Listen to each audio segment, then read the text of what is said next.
rigen la prueba. Vamos a hablar ahora, vamos a tomar en cuenta, como que estamos hablando, ¿verdad?, de las pruebas, algunos principios importantes que rigen la prueba que nosotros tenemos que tomar en cuenta, y por eso hablo algunos, porque hay otros. Solamente resalté quizás unos 4 o 5 de ellos.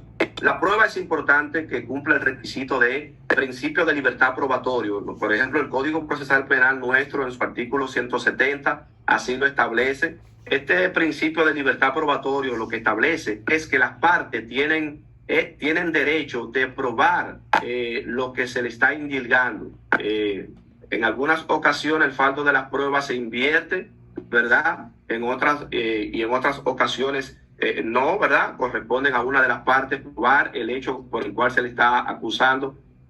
Y quizás yo quisiera detenerme aquí para nosotros pensar como auditores forenses. Cuando nosotros hablamos de la libertad probatoria, en una auditoría forense, en una investigación de fraude, de lavado, de corrupción, nosotros tenemos también que dar la oportunidad al investigado, al auditado, para que él también presente sus pruebas.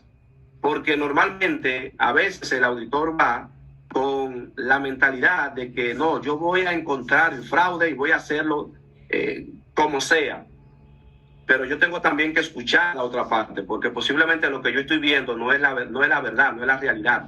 Entonces yo tengo que también darle la oportunidad a las partes para que puedan, ¿verdad?, mostrarme pruebas, como dice de hecho el Código Procesal Penal, hablando del Ministerio Público aquí en República Dominicana, para presentar pruebas también a descargo, porque no necesariamente ha ocurrido un fraude. Puede ser de que esté la sospecha, pero no necesariamente haya fraude. Yo diría que en el 90% de los casos, cuando un auditor forense va, es porque hay, en primer lugar, existe la sospecha, y es muy difícil que no se encuentre la ocurrencia de un acto, ¿verdad?, doloso, de un acto reñido con la ley, o no se encuentre la ocurrencia de un fraude. Otro principio importante también que tenemos que tomar en consideración es la legalidad de la prueba. ¿Qué significa la legalidad de la prueba? La prueba tiene que, en primer lugar, cumplir con los requisitos que la ley establece. Por ejemplo, nuestro Código Procesal Penal, en su artículo 7, 26, 166, 167, 230, 299, 323, nos hablan de ese principio de legalidad de la prueba.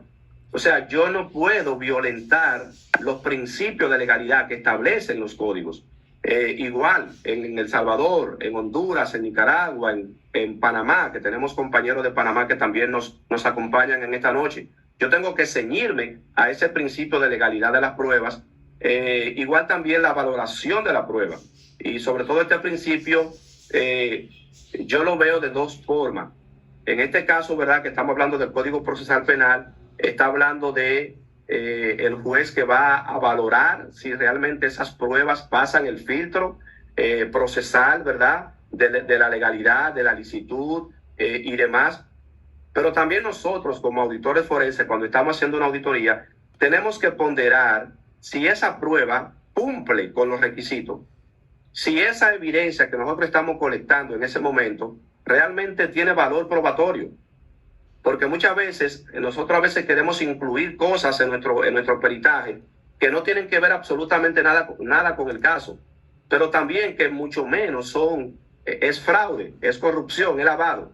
Entonces, a veces, yo por ejemplo le digo a mi equipo de auditores que a veces tenemos que tener cuidado, porque normalmente a veces los perpetradores quieren como que desviar la atención, entretener con algunas cosas que al final no son evidencias importantes para el caso. Entonces tenemos que tomar en consideración ese elemento, la licitud también, ¿verdad? Ahí vemos el Código Procesal Penal de El Salvador en el artículo 175, el Código Procesal Penal también de Honduras, como para hacer un derecho comparado.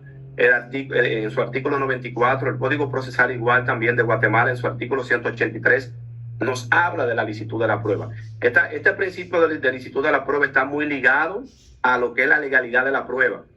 Pero también es importante porque él nos dice a nosotros, mira, la prueba que tú vas a incorporar, esas evidencias que tú vas a colectar para que luego sean ponderadas y tomadas en cuenta como prueba, tienen que ser lícitas.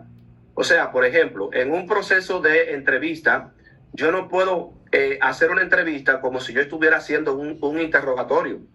Yo no puedo vulnerar derechos fundamentales de la persona que está siendo investigada por nosotros.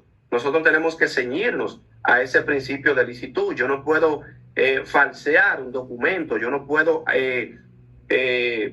colocar un documento que no corresponde o una evidencia que no corresponde al caso que yo estoy pues trabajando. Entonces es importante nosotros poder tomar en consideración esos principios con respecto a la prueba. De hecho, por eso la Constitución de la República Dominicana, en el artículo 69, numeral 8 o inciso 8, establece que toda prueba obtenida de manera ilícita es nula.